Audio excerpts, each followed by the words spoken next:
고린도전서 15장 20절부터 34절 말씀 우리 한 절씩 교독하겠습니다. 신약성경 282쪽입니다. 제가 20절을 읽습니다. 그러나 이제 그리스도께서 죽은 자 가운데서 다시 살아나사 잠자는 자들의 첫 열매가 되셨도다.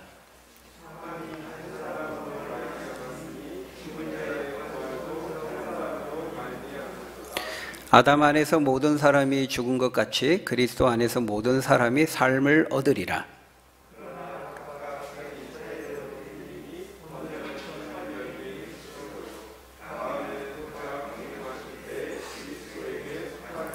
그 후에는 마지막이니 그가 모든 통치와 모든 권세와 능력을 멸하시고 나라를 아버지 하나님께 바칠 때라.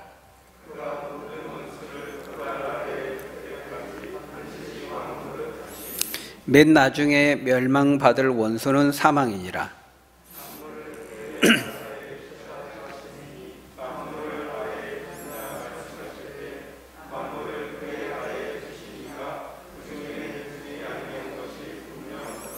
만물을 그에게 복종하게 하실 때에는 아들 자신도 그때의 만물을 자기에게 복종하게 하신 이에게 복종하게 되리니 이는 하나님이 만유의 주로서 만유 안에 계시려 하심이라.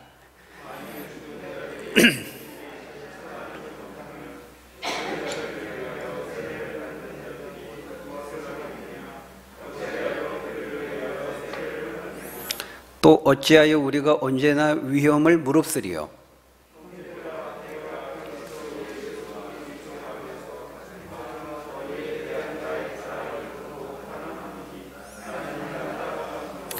내가 사람의 방법으로 에베소에서 맹수와 더불어 싸웠다면 내게 무슨 유익이 있으리요? 죽은 자가 다시 살아나지 못한다면 내일 죽을 터이니 먹고 마시자 하리라.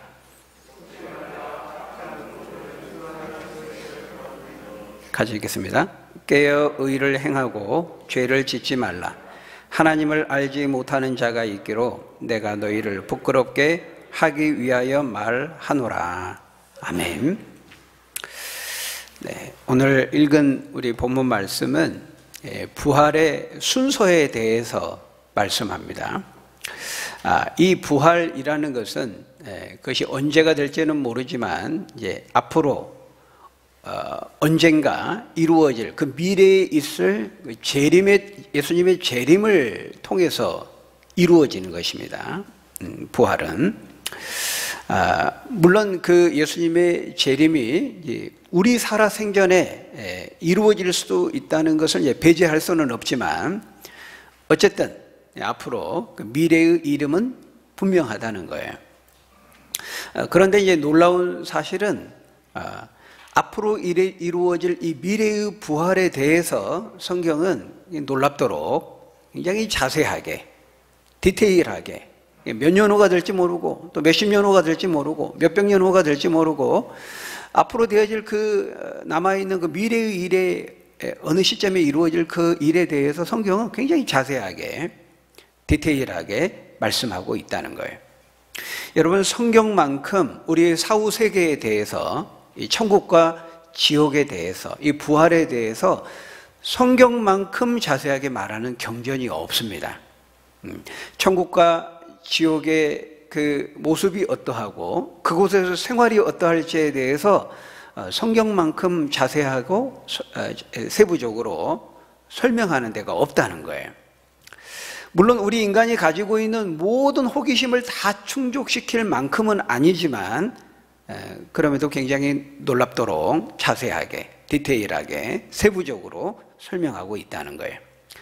여러분, 그 말은 무슨 의미입니까? 이렇게 세밀하고 세부적이고 자세하다, 이건 뭘 우리에게 보여주는 거죠?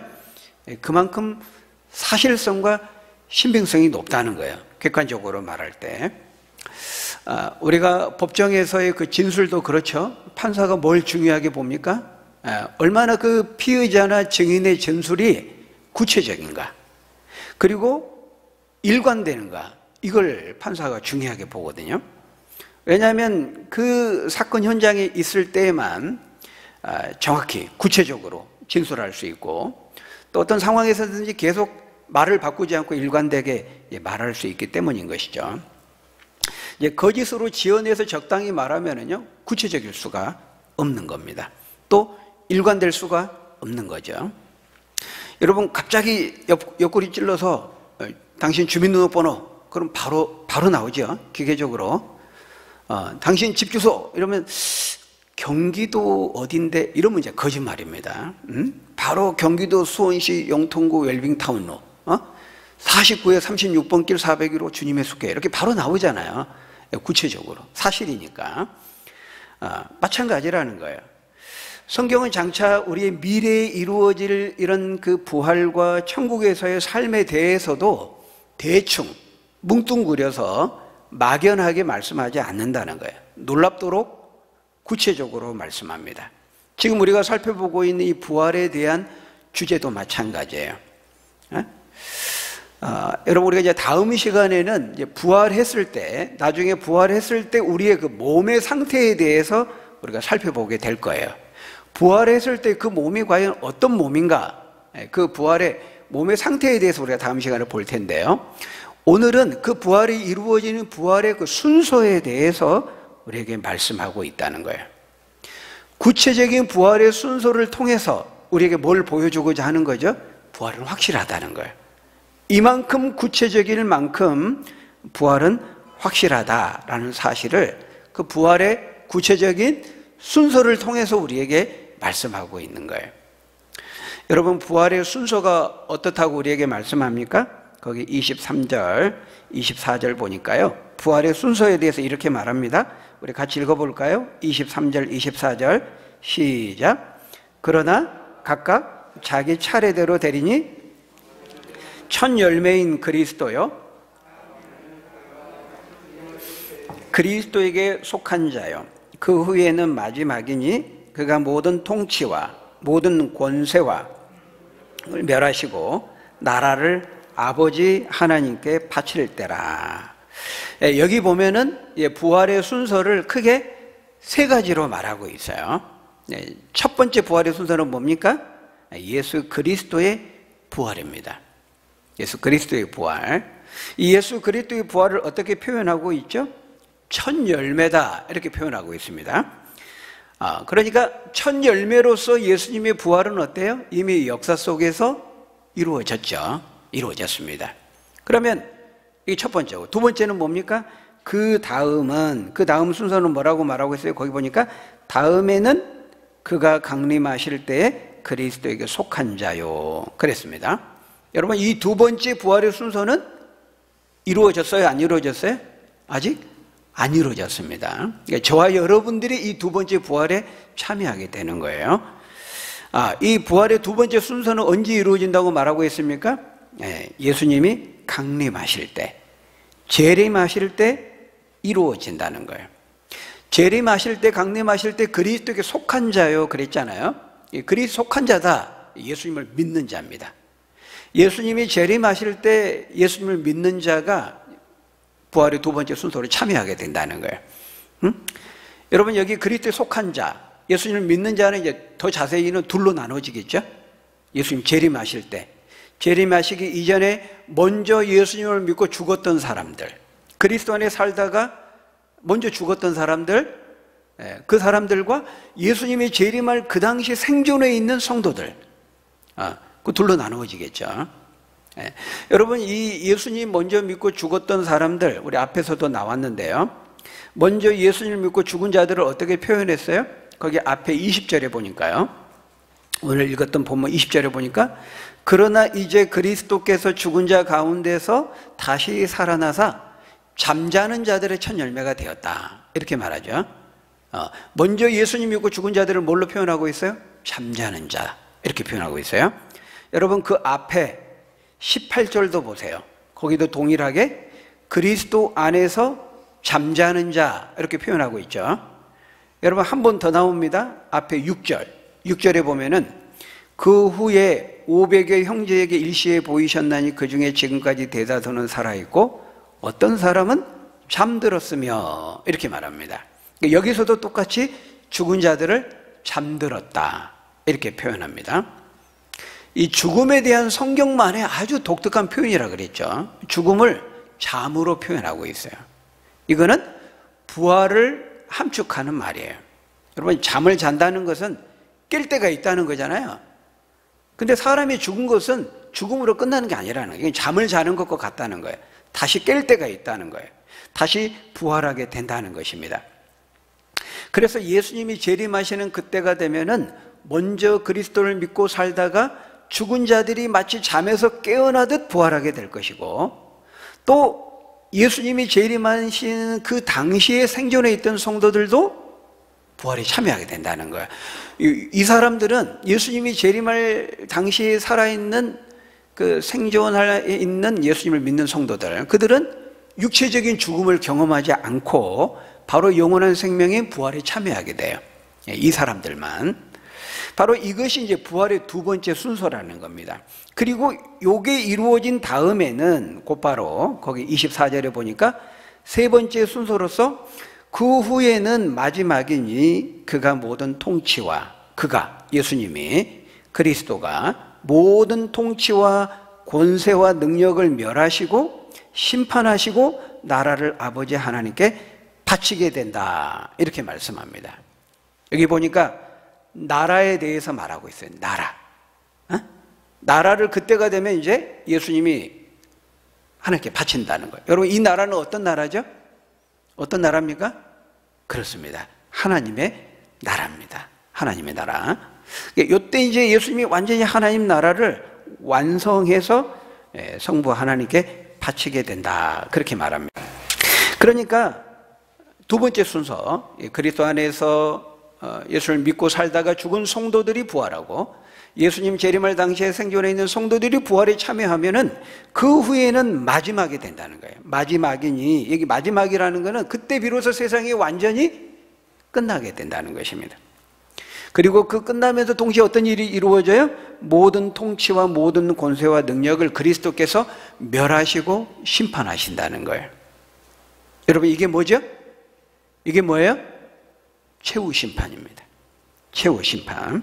그러니까 이 모든 통치와 권세와 능력을 멸하신다는 것은 사단을 비롯해서 그 사단의 이하에 속해 있는 모든 귀신들과 모든 영적인 흑암의 세력들, 그리고 그들이 부리는,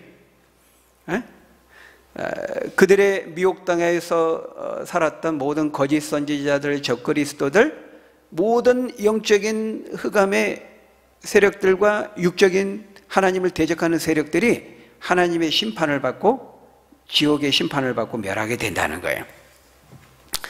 그러니까 여러분, 지금은 어떻습니까? 지금은 예수님이 이미 부활하셨잖아요. 부활하셨어요. 예수님이 이 땅에 오시고 십자가에 죽으시고 부활하셨어요. 그런데도 어때요? 지금도 사람이 죽어요. 그죠? 우리 성도들 예수님 믿고 죽잖아요. 그러니까 예수님이 이 땅에 오시고 십자가에 죽으시고 부활하심으로써 하나님의 나라가 때가 찼고 하나님에 가까이 왔다, 이미 시작이 됐다고 말하고 있어요. 우리는 이미 시작된 하나님 나라 그 속에 하나님의 지금 통치를 받으면서 살고 있어요. 지금. 그러니까 하나님 나라가 이미 시작이 된 겁니다. 예수님이 이 땅에 오심으로 인해서, 십자가에 죽으시고 부활하심으로 인해서 이미 이제 하나님 나라의 왕적인 통치는 시작이 된 거예요. 그렇지만 여전히 지금도 사람이 죽어요. 사람이 죽는다는 것은 뭐예요? 아직도 죄의 역사가 있다는 거예요. 죄의 결과가 죽음이잖아요. 그러니까 사람이 지금 죽는다는 것은, 우리가 영원히 살지 못한다는 것은 지금도 죄의 역사가 있다는 거예요. 다시 말하면 사단의 죄의 역사가 있다는 거예요. 죄는 사단의 무기거든요. 사마가 내 쏘는 것이 어디냐 그랬잖아요. 그러니까 지금도 사단이 활동하고 역사하고 있는 거죠.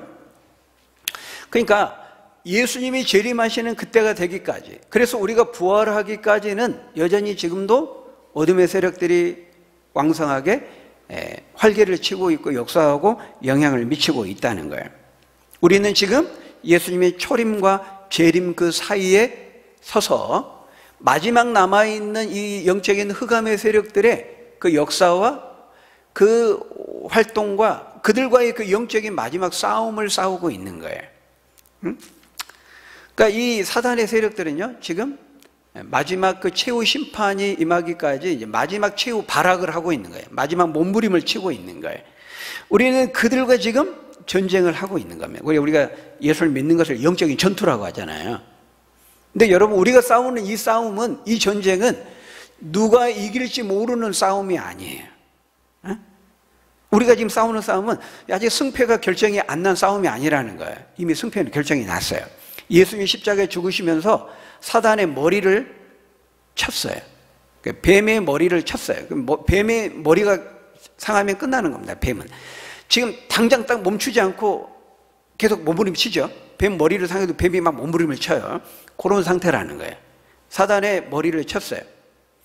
그러니까 지금 죽어가고 있는데 최후의 발악을 하면서 그들이 이미 예수님의 승리는 시작이 됐는데 그들이 패배를 인정하지 않고 마지막 발악을 하는 거죠. 마치 전쟁으로 치면 어떤 것과 같냐면은, 이미 지금도 러시아와 우크라이나 전쟁하잖아요.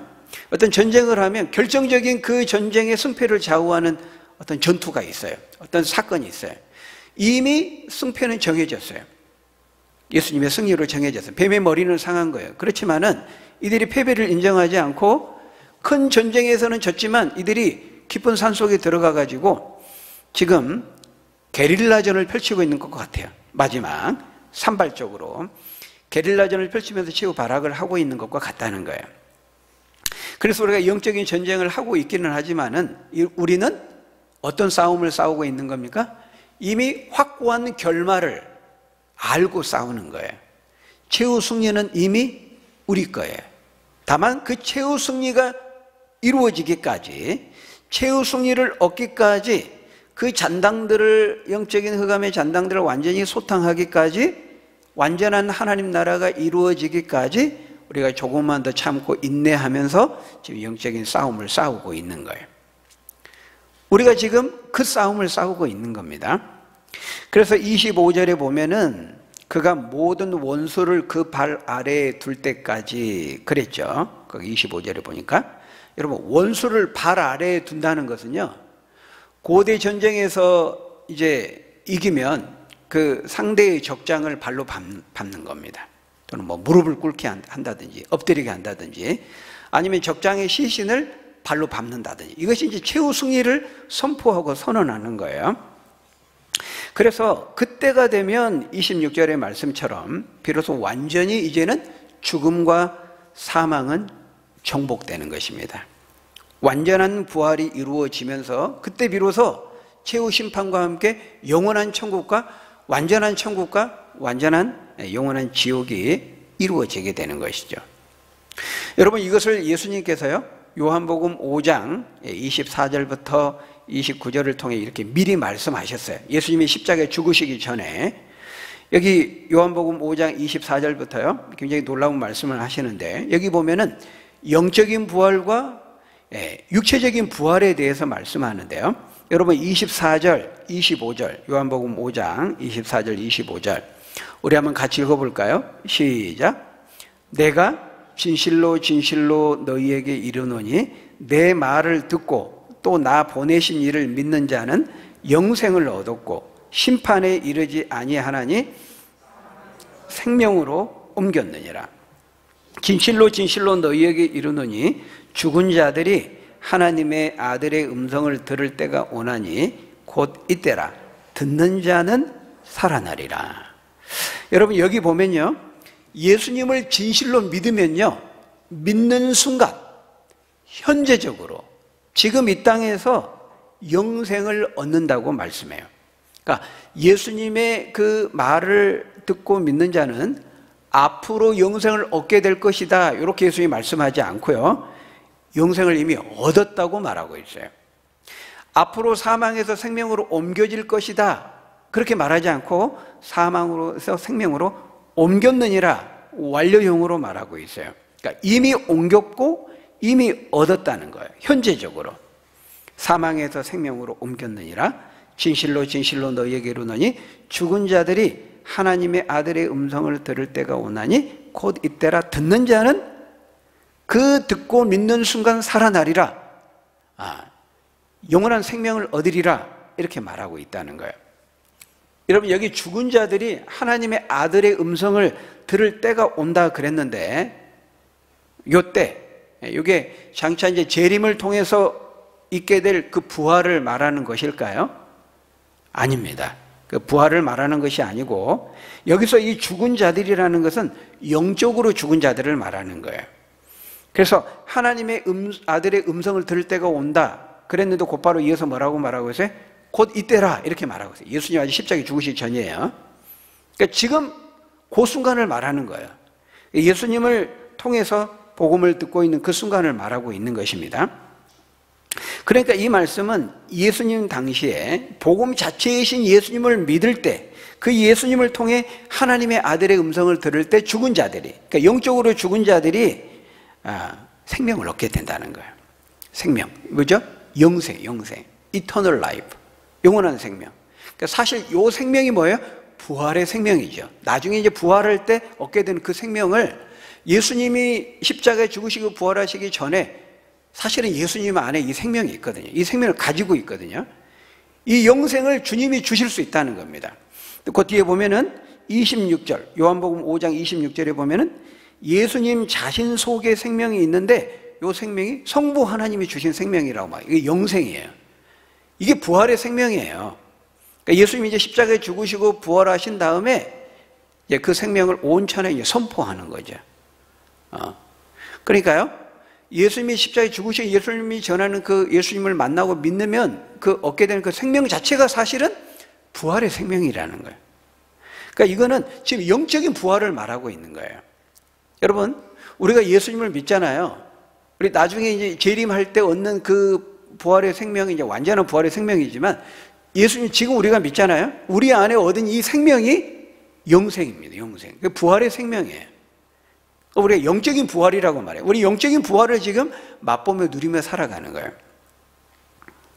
그런 다음에 여러분 보세요. 거기 27절에 보면 이제 이때 이제 최후 심판과 그 심판의 날에 얻게 될 그 부활에 대해서 말씀해요. 우리 요한복음 5장 27절부터 29절 우리 한번 같이 읽어볼까요? 시작. 또 인자됨으로 말미암아 심판하는 고난을 주셨느니라. 이를 놀랍게 여기지 말라. 무덤 속에 있는 자가 다 그의 음성을 들을 때가 오나니 선한 일을 행한 자는 생명의 부활로 악한 일을 행한 자는 심판의 부활로 나오리라. 여러분, 여기서 이 무덤 속에 있는 자가 다 그분의 음성을 들을 때가 온다 그랬는데 요 때는 바로 재림의 때를 말하는 것입니다. 그리고 그때가 오늘 우리 고린도전서 본문에서 말씀하는 부활의 두 번째 순서와 세 번째 순서가 일어나는 바로 그때인 거예요. 부활의 두 번째 순서가 뭐라고요? 예수 그리스도 안에서 믿고 잠들었던 자가 부활하고 재림할 당시에 생전에 있던 성도의 부활에 참여한다 그랬잖아요. 예수님이 정확히 지금 이걸 말하고 있는 거예요. 십자가에 죽으시기 전에 미리 지금 말씀하신 거예요. 그리고 여기 이 악한 일을 행한 자는 심판의 부활로 나오리라 그랬잖아요. 이 심판의 부활이 바로 아까 고린도전서 본문에서 그 세 번째 부활의 순서로 말씀하는 바로 거기에 해당되는 것입니다. 그 후에는 마지막이니 그가 모든 통치와 권세와 능력을 멸하시고 지옥의 심판을 행하시는 바로 그때를 말하는 것이죠. 그러니까 부활의 두 번째 순서는 우리 성도의 부활이에요. 먼저 죽고 죽었던 성도들의 부활과 생존해 있는 성도들의 부활. 이 성도의 부활이 끝나면은 이제 세 번째 순서로 마지막 최후 심판이 이루어지고 종말이 이루어진다. 하나님 나라 이루어진다. 그 말이거든요. 근데 여러분, 이 부활의 두 번째 순서와 세 번째 순서 사이에 얼마만큼의 시차가 있을까요? 이게 뭐 그렇게 중요한 건 아니에요. 어떤 분들은 이 두 번째 순서와 성도의 부활과 마지막 최후 심판이 이루어지기 그 사이의 기간에 천년 왕국을 넣기도 해요. 요한계시록 20장에 나오면 그 천년 왕국이 나오거든요. 그렇게 생각하는 분들은 이 천년 왕국의 기간을 문자적인 천년으로 보는 겁니다. 이단은 아니에요. 해석의 하나인데 이 천년 왕국에 대한 견해도 전천년설, 후천년설, 전천년설 중에도 역사적 전천년설, 뭐 세대주의의 전천년설, 후천년설, 무천년설 이렇게 나눠져요. 이단은 아니에요. 근데 그게 이제 너무 극단으로 잘못 나가면 이단이 될 수가 있어요. 근데 어쨌든 이렇게 문자적인 천년으로 보는 사람들이 있는 거죠. 그 말은 아까 여기서 말씀하고 있는 성도들이 부활한 다음에 예수님이 원수를 완전히 짓밟 아래에 둘 때까지 이제 왕노릇하는 이제 천년의 기간이 필요하다는 겁니다. 이제 문자적인 천년으로 보는 거죠. 그러니까 이제 언젠가 예수님을 믿는 성도들이 부활하면 그 뒤에 이제 천년 왕국이 시작되는 것으로 보는 겁니다. 근데 이제 무천년설은 그렇게 보지 않아요. 무천년설은 예수님이 초림하시는 순간 이제 천년왕국이 시작된 겁니다. 하나님 나라가 시작이 됐고 하나님 나라의 왕으로 예수님이 오셨기 때문에 그 왕적 통치가 시작이 됐다고 보는 거예요. 그래서 재림하실 때까지, 초림부터 재림할 때까지 그 기간을 천년왕국으로 봅니다. 그러니까 실제적인 문자적 천년은 없는 거죠. 그래서 무천년설 이렇게 말합니다. 저도 그 견해를 택합니다. 그래서 이제 그렇게 보면 이제 문자적인 천년이 아니고 상징적인 영적인 천년으로 보는 것이죠. 어쨌든 이 부활의 두 번째 순서로서 성도의 부활이 이루어지면은 그 후에는 하나님을 대적하는 모든 흑암의 세력들, 사단을 포함해서 모든 적그리스도, 거짓 선지자들, 모든 육적, 영적 어둠의 흑암의 세력들을 심판하는 그 최후 심판이 있게 되는데 그 후에 이제 완전한 종말이 이루어지게 된다는 거예요. 그때 여러분 28절에 보면요 뭐라고 말씀합니까? 그러면 사람들은 그렇다고 하는데 영적인 존재들은 그렇다고 하는데 그러면 이 인간을 둘러싸고 있는 이 자연 피조 세계는 어떻게 될까요? 그 피조 세계에 대해서 말하고 있어요. 28절 우리 같이 읽어볼까요? 28절 시작. 만물을 그에게 복종하게 하실 때에는 아들 자신도 그때의 만물을 자기에게 복종하게 하신 이에게 복종하게 되리니 이는 하나님이 만유의 주로서 만유 안에 계시려 하심이라. 이 만물, 피조 세계는 어떻게 될 것인가 우리에게 말씀하는데요. 쉽게 말하면 이 말씀은 무슨 말이냐면 예수님께서 인류의 대표로서 두 번째 아담으로서 그리고 마지막 아담으로서 그동안 이 피조 세계가 자연 세계가 죄로 인해서 물들어 있고 오염되고 죄로 일그러져 있는 이 피조 세계를 본래에 있어야 될 자리로 회복시킨다는 거예요. 이 온 피조 세계가 이제 하나님을 인정하게 된다는 겁니다. 이게 뭐죠? 새 하늘과 새 땅입니다. 새 하늘과 새 땅으로 회복된다는 거예요. 그러니까 완전한 하나님의 나라죠. 그리고 그 완전하게 된 하나님의 나라를 성부 하나님께 바치게 된다라는 것입니다. 여러분 이 모든 피조 세계, 모든 만유에 대한 주인 되시는 분이 누구죠? 창조자가 누구죠? 하나님이에요. 그러니까 하나님께 온 피조 세계를 창조하신 다음에 하나님을 대리해서 인간 아담에게 통치권을 위임하셨어요. 그래서 이 피조 세계를 잘 관리하고 보존하라고 하셨죠. 아담에게 사명을 주셨죠. 근데 아담이 어떻게 했어요? 그 주인 되신 하나님께 반역하고 불순종하고 죄를 지음으로써 온 피조 세계가 죄의 영향을 받고 죄로 오염되게 만들었어요. 그래서 이 피조 세계에 가시와 엉겅퀴가 생기고 지진과 기근과 가뭄과 홍수라고 하는 자연재해가 생긴 거죠. 여러분 이 자연재해는요 자연스러운 자연현상이 아닙니다. 사람들은 그렇게 생각해요. 가뭄, 홍수, 기근 거기서 많은 사람들이 죽고 피해를 얻고 자연현상이야. 여러분 성경은 자연현상이라고 말하지 않습니다. 그건 역시 인간이 하나님을 향해 불순종하고 죄를 범한 결과라고 말하고 있어요. 죄의 결과. 여러분 로마서 8장 22절에 보면은 이렇게 말해요. 모든 피조물이 다 이제까지 죄로 인해서 인간과 함께 탄식하며 함께 고통을 겪고 있다고 말해요. 여러분 우리가 이 자연세계, 피조세계를 보면요 곳곳에 죄가 스며들어 있어요. 죄로 오염되어 있어요. 그래서요 이리가 양을 잡아먹습니다. 여러분 동물의 왕국 보면요 우리가 그걸 잘 보게 돼요. 사자가 버팔로 소를 뜯어먹어요. 하이에나가요 무리를 지어가지고 살아있는데 지금 소가 서 있는데 서 있는 소를 뜯어먹습니다. 천천히 죽게 되죠. 아주 피비린내 나는 잔인한 그런 약육강식과 적자 생존의 그런 자연세계의 현상을 보게 되는데요. 여러분 이것이 자연스러운 자연 현상이 아니라는 거예요. 성경은. 여러분 에덴 동산이 그랬나요? 그래서 이사야서 9장에 보면은 마지막 날에 이루어질 그 하나님 나라의 모습을 어떻게 묘사하죠? 어린아이가 독사구려 손 놓고 장난쳐도 괜찮고, 이리와 양이 함께 뛰어 둥글고 사자와 소가 함께 뛰어 둥그는 것으로 묘사하잖아요. 그럼 참된 평화와 안식, 그렇게 묘사하잖아요. 그게 원래 에덴의 모습이었어요. 에덴, 죄가 들어오기 전의 모습이었다는 거예요. 우리가 지금 이 자연 피조 세계를 보면서도 인간 속에만 죄가 있는 게 아니고, 인간이 하나님께 죄를 지었지만은 인간이 온 피조 세계 대표이기 때문에요, 그 영향이 온 자연 세계, 동식물, 온 세상에 다 영향을 받게 됐어요. 동식물들이 불평할지 모르죠. 우리는 아무 잘못도 없는데 왜 인간이 죄를 짓고. 근데 인간은 하나님과 언약을 맺으면서 인간이 온 피조 세계의 대리자로, 대표로서 하나님과 약속을 했는데 지키지 못한 그 대가를 그렇게 받게 된 거예요. 죄의 영향이. 근데 예수님이 재림하시는 때가 되면, 그리고 부활이 이루어지는 마지막 때가 되면 어때요? 그 모든 죄로 인해서 일그러지고 어그러지고 왜곡되고 뒤틀려 있던 이 피조 세계의 질서가 원래 하나님이 창조하시면서 의도하셨던 그 질서로 다시 새롭게 회복된다는 거예요. 그것이 바로 새 하늘과 새 땅이라는 것입니다. 그래서 그 피조 세계가 함께 하나님을 찬양하고 경배하는 새 하늘과 새 땅으로 변화된다, 이렇게 말하고 있어요.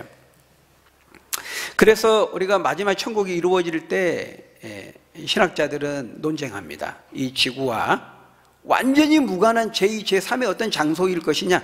그렇지 않을 것이다. 왜냐하면 새 하늘, 새로워진 땅을 말하고 있기 때문에 이 지구와 완전히 무관하지 않을 것이다. 연관성이 있을 것이다. 연속성이 있을 것이다.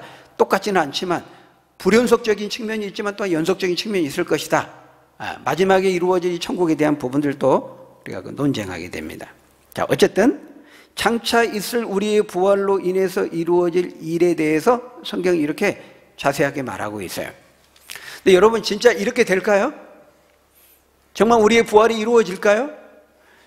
이런 세계가 이루어질까요? 여러분, 사도 바울은 확실히 그렇게 된다고 말하고 있어요. 여러분, 19절에 지난 시간 우리가 봤잖아요. 만일 그리스도 안에서 바라는 것이 다만 이 세상의 삶뿐이고 부활이 없다면은 모든 사람 가운데 우리가 가장 불쌍한 자일 것이다. 그러나 20절에 그러나 말하고 있어요. 부활은 확실히 있을 것이니 걱정하지 말라는 것입니다. 예수님께서 확실하게 부활한 것처럼 우리도 확실하게 부활한다는 거야. 예수님이 우리의 부활의 첫 열매가 되기 때문에. 그러니까 예수님의 부활이 거짓말이라면은 우리도 부활, 그런 건 없는 거죠. 근데 예수님이 만일 부활이 진짜라면은 그 예수님의 부활은 첫 열매가 되시기 때문에 우리도 반드시 부활한다는 거예요. 근데 예수님의 부활은 사실이에요, 아니에요? 수많은 증인들과 수많은 증거가 있어요. 예수님의 부활은. 여러분, 이 첫 열매라는 게 뭐죠? 곡식을 추수하면은 첫 열매를 따면은 두 번째, 세 번째 열매가 기다리고 있다는 겁니다. 본격적인 추수를 예고하는 거예요. 그러니까 예수님의 부활이 확실하면은 우리의 부활도 확실하다는 겁니다. 예수님의 부활을 목격한 수많은 증인들, 수많은 증거가 있다는 거 우리가 앞에서 이미 살펴보았어요. 그래서 예수님의 첫 열매로서의 부활이 있기 때문에 우리도 부활이 있다는 거예요. 이걸 바로 대표성의 원리로 설명하고 있어요. 여러분, 21절, 22절에 보면 이 대표성의 원리를 설명하는데요. 우리 21절, 22절 같이 읽어보겠습니다. 시작. 사망이 한 사람으로 말미암았으니 죽은 자의 부활도 한 사람으로 말미암는도다. 아담 안에서 모든 사람이 죽은 것 같이 그리스도 안에서 모든 사람이 삶을 얻게 될 것이다. 여러분, 이게 대표의 원리를 말하고 있거든요. 여러분, 어떻게 이 세상에 죽음이 들어왔죠? 왜 인간이 죽게 되었죠? 한 사람 아담이 죄를 범함으로 죽게 됐어요. 하나님이 아담에게 다른 건 다 먹어도 저기 동산 중앙에 있는 나무의 실과 먹지 말라 그랬거든요. 먹으면 네가 정령 죽게 될 것이다. 아담이 먹었어요. 죽게 됐어요. 그래 죽음이 오게 된 거예요. 아담이 죄를 범했는데 왜 모든 사람이 죄를 범하고 모든 사람이 죽게 됐죠? 아담이 인류의 대표로서 그렇게 행했기 때문입니다. 아까 피조세계가 아담의 불순종으로 영향을 받은 것처럼, 그러니까 우리가 항변할 수는 있을지 몰라요, 우리 현대인들이. 왜? 자기가 잘못한 것은 자기가 책임을 져야 되는 게 우리 현대에 우리가 갖고 있는 상식적인 개념이잖아요. 아담이 죄를 지었으면 당사자인 아담이 책임을 져야죠. 왜 우리도 책임을 져야 됩니까? 항변할 수 있는데요. 여러분, 아담은 인류의 대표였기 때문에 아담이 지은 죄는 아담 개인의 죄로 끝나지 않아요.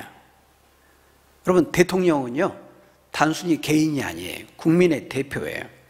그러니까 대표로서 대통령이 한번 어떤 잘못된 결정을 내리면은 그가 대표하는 모든 국민들의 운명에 영향을 미치는 겁니다.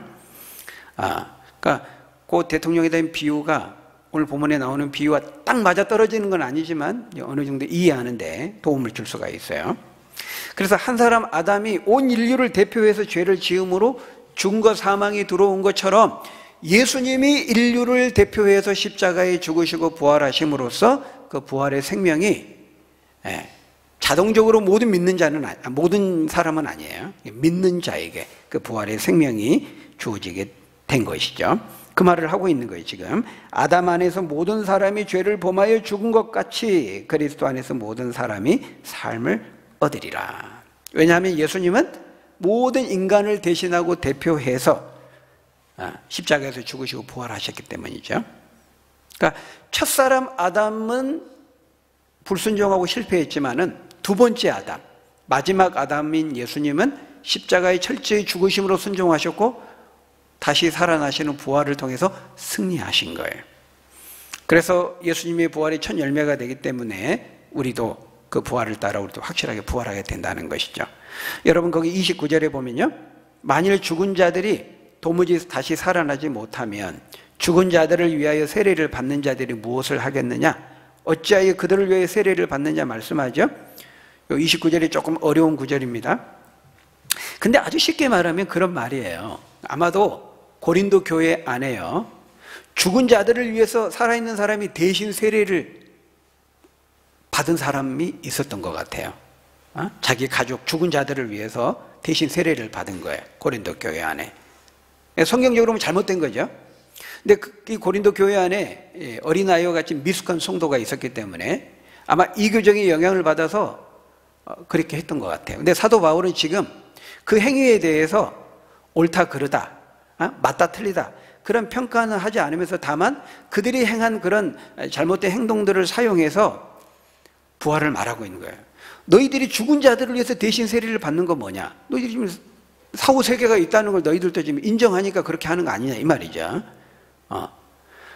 그런 것처럼 그러면서도 왜 부활을 믿지 못하느냐 이렇게 말하는 거예요.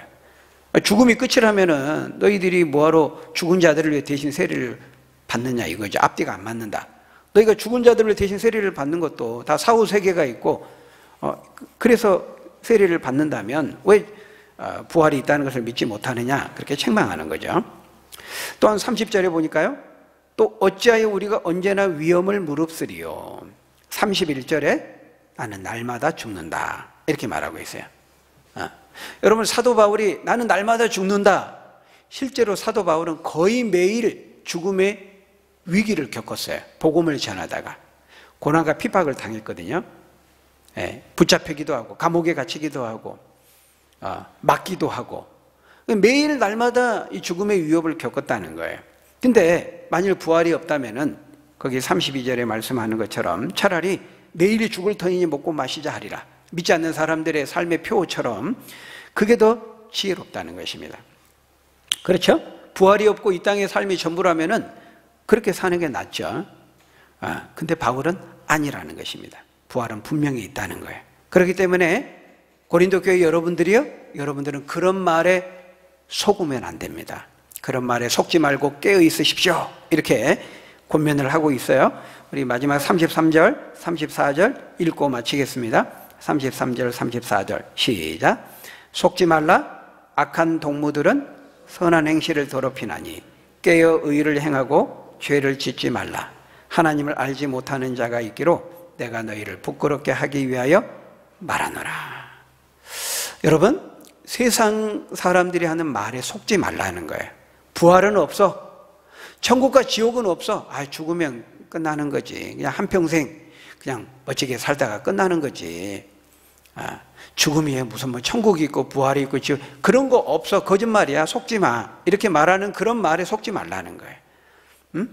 야, 한 번뿐인 인생 뭐 있냐? 폼나게 즐기면서 그렇게 사는 거지. 네 인생 너의 것이야. 네 하고 싶은 대로 살아. 마약을 먹고 뭐 해도 뭐 인생 즐기면서 한평생 사는 건데 이렇게 사나 저렇게 사나 이렇게 죽으나 저렇게 죽으나 그냥 죽으면 끝나는 건데 네 하고 싶은 대로 해. 네 인생 너의 거야. 여러분 그런 말에 속으면 안 된다는 것입니다. 응? 시편 1편 1절에 뭐라고 말하죠? 시편 1편 1절 2절에 뭐라고 말하고 있어요? 복 있는 사람은, 진짜 행복한 사람은, 진짜 행복을 아는 사람은 어때요? 악인의 꾀를 따르지 않는다는 거예요. 악인의 그 꾀, 악인의 속이는 말에 넘어가지 않는다는 거예요. 죄인의 길에 서지 아니하고 오만한 자리에 앉지 아니하고 어떻다는 거예요? 오직 여호와의 율법, 하나님의 말씀을 즐거워하여 그 율법을 주야로 묵상하며 그 말씀을 따라 사는 자라는 거예요. 여러분 악인의 꾀가 뭐예요? 속이는 말이죠. 천국 없어, 부활 없어, 죽으면 그냥 끝인 거야. 한 번뿐인 인생 살다 가는 거지. 뭐 있어? 없어. 뭐 이런 말. 요게 악인의 꾀라는 말이에요. 그런 말에 속으면 안 된다는 거예요. 사도는 권면하고 있어요. 그런 말에 속지 말고 깨어 의를 행하고 죄를 짓지 말라. 이렇게 말하고 있습니다. 왜? 부활은 분명히 있기 때문에. 각각 자기 차례대로 되리니 먼저는 첫 열매인 그리스도요. 그 다음은 그가 강림하실 때 그리스도에게 속한 자요. 그 후에는 마지막이니 그가 모든 통치와 권세와 능력을 멸하셔서 나라를 아버지 하나님께 바칠 때라 말씀합니다. 여러분 반드시 그날은 옵니다. 반드시 그날은 있습니다. 그것을 오늘 본문은 부활의 구체적인 순서를 통해서 우리에게 말씀해 주고 있어요. 바라기는 여러분 세상이 뭐라고 말한다 할지라도 그 말에 흔들리지 마시고 요동하지 마시고 속지 마시고 깨어 근신해서 이 부활의 확신을 가지고 그 승리할 날을 우리가 기대하고 기다리며 소망하면서 오늘을 힘있게 살아가는 저와 여러분들이 다 되시기를 예수님의 이름으로 간절히 축원합니다. 기도하겠습니다. 아버지 하나님, 부활의 구체적인 순서를 통해서 부활의 확실함을 우리에게 말씀하셨습니다. 예수님이 첫 열매로서 이제 부활하셨고 우리가 그 다음 순서를 기다리고 있습니다. 이 하나님의 말씀을 우리가 마음 깊이 새기고 세상이 뭐라고 하든 세상에 아무리 부활이 없고 부인하고 조롱하고 비웃는다 할지라도 절대로 흔들림이 없이 우리가 이 부활의 소망을 확고히 붙들고 깨어 근신해서 그 부활의 소망과 승리의 날을 우리가 바라보면서 오늘 또 믿음의 선한 싸움을 싸우고 영적인 싸움을 싸우고 이기며 승리하는 우리 믿음의 사람들이 다 될 수 있도록 하나님 축복해 주옵소서. 예수님 이름으로 기도하옵나이다. 아멘.